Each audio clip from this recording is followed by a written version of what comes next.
Le cercle d'or est une expression désignant les 3 sites touristiques les plus fréquentés d'Islande. Cette dénomination est récente et vise plutôt à promouvoir le tourisme. Je quitte le sud de l'Islande pour les chutes de Gullfoss, dans le cercle d'or. Cette journée risque une fois de plus d'être bien remplie.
Haute de 32 mètres et large de 70, la chute procède par étapes. 11 mètres, puis 21 mètres, avec un changement de direction, et s'achève par une formidable et étourdissante explosion d'écume.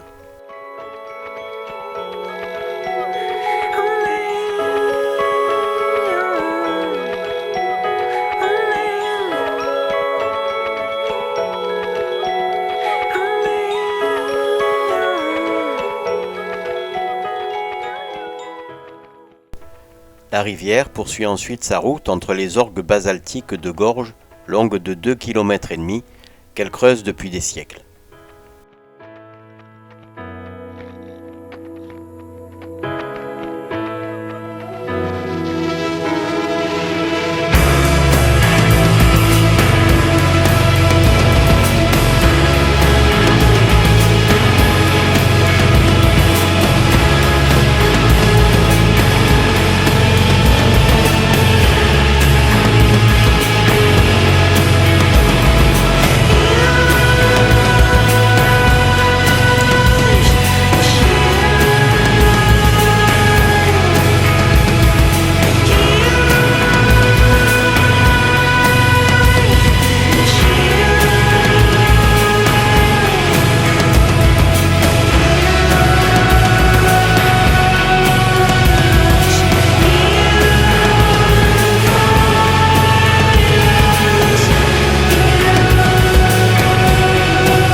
Le Strokkur est mentionné à partir de 1789. Il se donne en spectacle toutes les 10 à 15 minutes en giclant à 20-35 mètres de hauteur. On s'approche d'abord de la couronne du geyser contenant un dépôt siliceux de couleur grise. Puis des battements qui évoquent ceux d'un cœur font soudain vibrer le sol qui vit. Une bulle énorme d'un bleu profond se forme avant d'exploser violemment à la verticale. Le jet retombe en une fine pluie d'eau brûlante qu'il vaut mieux éviter.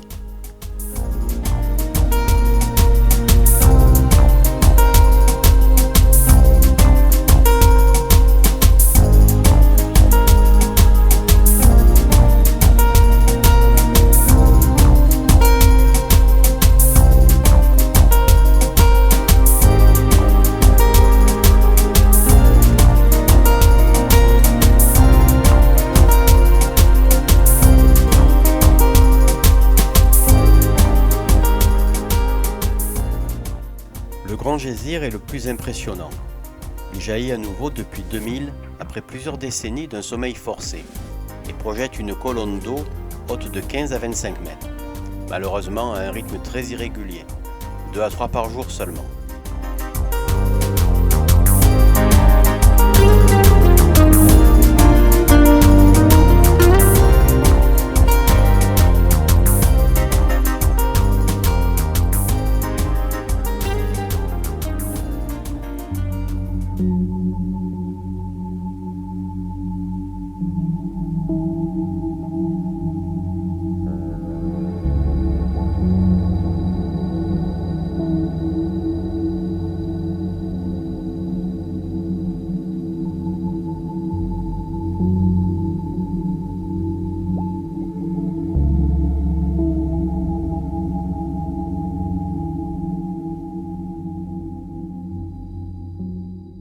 Situé sur le grand rift atlantique qui traverse l'Islande, ce site est le siège d'une activité tectonique formidable.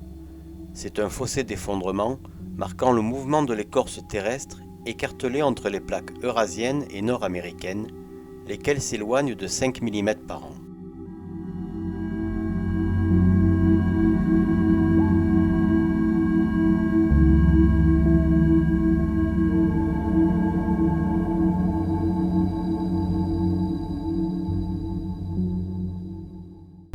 Cette faille se caractérise par un rebord occidental qui prend la forme d'une falaise verticale de plusieurs mètres de hauteur et un rebord oriental qui est composé de grands blocs basculés vers l'est.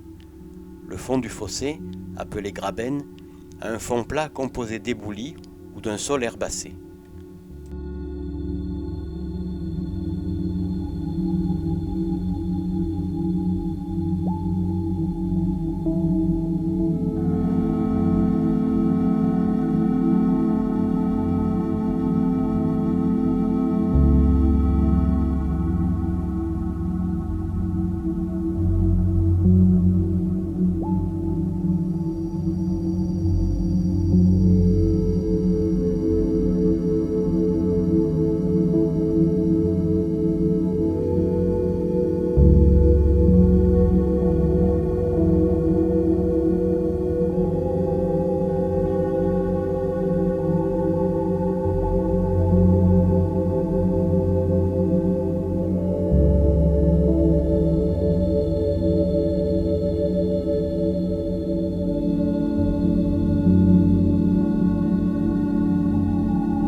Silfra est le seul endroit au monde offrant la possibilité de plonger entre les plaques tectoniques.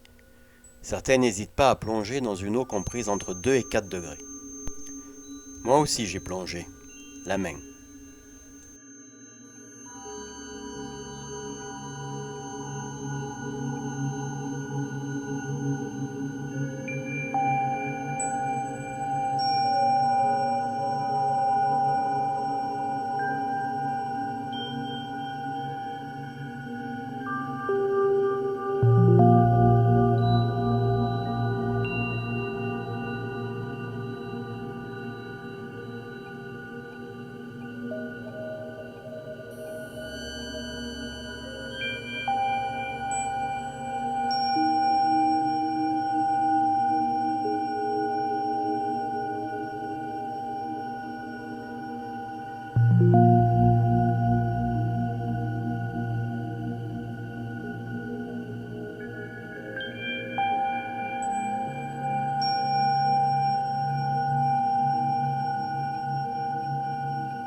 C'est la fin de mon voyage, mais parlons un peu de cette île. C'est la plus grande île volcanique du monde. C'est une terre relativement jeune, elle a commencé à se former il y a moins de 20 millions d'années. L'immense chaîne volcanique sous-marine qui fait le tour de la planète à 2000 mètres de profondeur sur 60 000 km passe au centre de l'île. Elle prend localement le nom de dorsale médio-atlantique. D'éruption en éruption, les volcans ont fini par façonner cette île dont les paysages sont uniques au monde. Avec plus de 130 volcans toujours actifs situés le long de la zone de fracture, elle constitue un grand livre de géologie à ciel ouvert. En bref, et pour conclure, allez-y,